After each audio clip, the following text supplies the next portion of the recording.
Saudara-saudari yang terkasih, minggu biasa ke-21 kita diingatkan oleh Injil Matius bab 16 ayat 13 sampai 20 tadi bahwa nubuat atau kerinduan umat perjanjian lama terpenuhi dalam Yesus Kristus yang mendirikan gereja yang dikepalai pertama kali oleh Santo Petrus dan di atas wadas iman para rasul itu. Pada bacaan pertama kitab Nabi Yesaya disebutkan bahwa Tuhan mengangkat Eliakim bin Hilkia sebagai pengurus rumah tangga kerajaan. Dikasih kunci, dikasih kursi, dikasih jubah, dikasih tanda-tanda jabatan itu. Bahkan raja pun taat pada pengurus rumah tangga ini, karena yang bawa kunci adalah dia. Walaupun pengurus rumah ini mesti taat pada raja. Kapan raja perintahkan buka pintu ya buka, tutup pintu ya tutup. Namun yang bawa kunci adalah dia. Nah, dalam perjanjian baru, kerinduan akan buka tutup ini dengan kunci kekuasaan mengurus rumah tangga itu muncul dalam Yesus Kristus Sang Raja yang memilih Petrus sebagai kepala rumah tangga gereja yang pertama kali Petrus, dan dilanjutkan selanjutnya oleh para paus penggantinya sampai paus yang ke-266 saat ini, Bapak Suci Fransiskus. Maka kita tahu simbol gereja Katolik selalu kunci, dua kunci. Kunci membuka pintu dunia dan pintu surga. Apa yang kau lepaskan di dunia terlepas di surga. Apa yang kau ikat di dunia akan terikat di surga. Dia juga memberikan kursi itu kepada Petrus, suatu tanda kekuasaan untuk melayani. Dan Sang Raja semesta alam sendiri, Kristus Yesus, tinggal secara penuh dalam gereja yang dia dirikan. Makanya seluruh dunia kita serentak memuji kemuliaan nama Tuhan Yesus Kristus di dalam gereja yang satu, kudus, katolik, dan apostolik.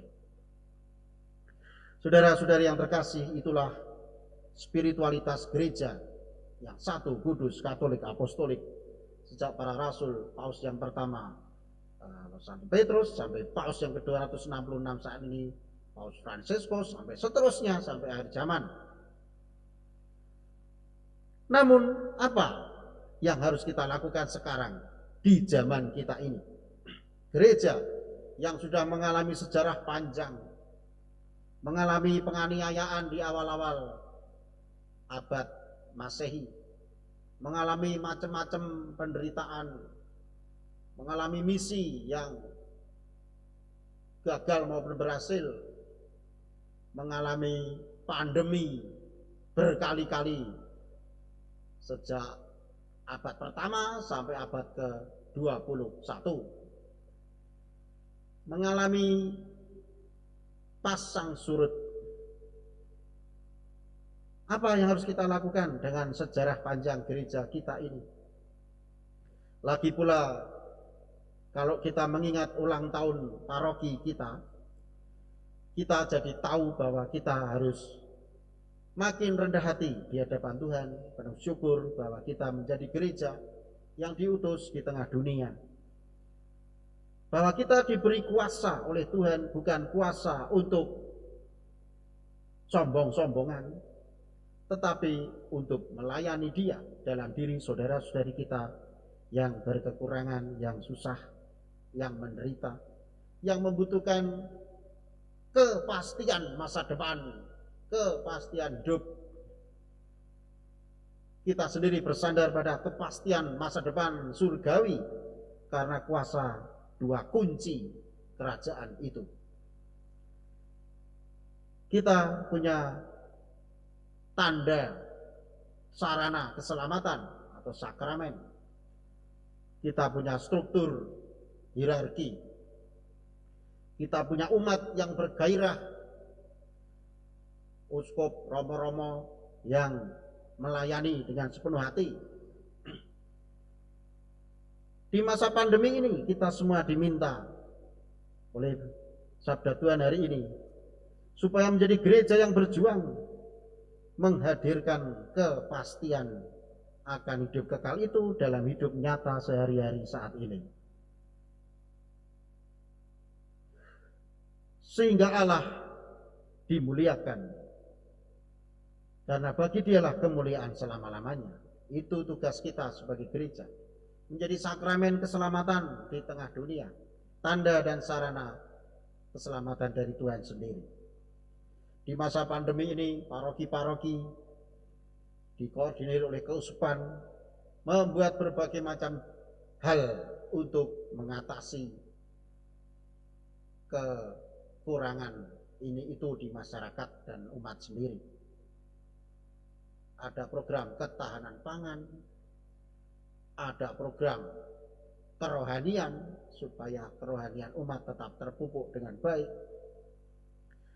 Ada program mau membuka gereja, dan beberapa gereja sudah dibuka untuk ekaristi dan pelayanan bagi yang tidak boleh ikut ke gereja karena kesehatan atau karena sakit. Semua pelayanan itu harus mengarah ke satu hal, yaitu rasa damai karena rasa pasti, karena kepastian iman akan kuasa Tuhan yang diberikan pada gereja yang satu, kudus, katolik, apostolik ini. Harus membawa orang sampai pada Allah, agar Dia sendiri yang dimuliakan dalam Yesus Kristus Putranya, dalam terang Roh Kudus. Maka saudara-saudari, organisasi kita ini bukan organisasi duniawi saja, melainkan juga organisme surgawi. Tampak sekaligus ada yang tidak tampak. Maka keanggotaan gereja Katolik adalah keanggotaan di dunia dan surga.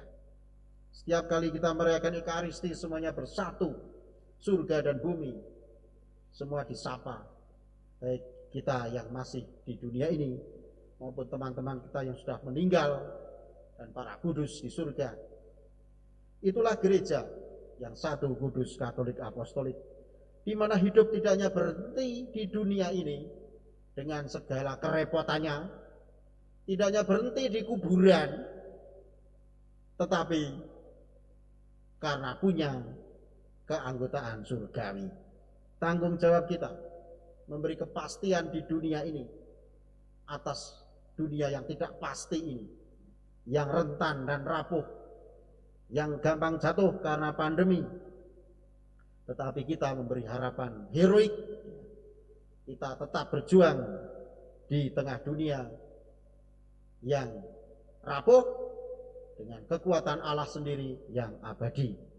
Itulah hakikat keanggotaan kita sebagai anggota gereja. Terpujilah nama Tuhan kita Yesus Kristus, kini dan sepanjang masa.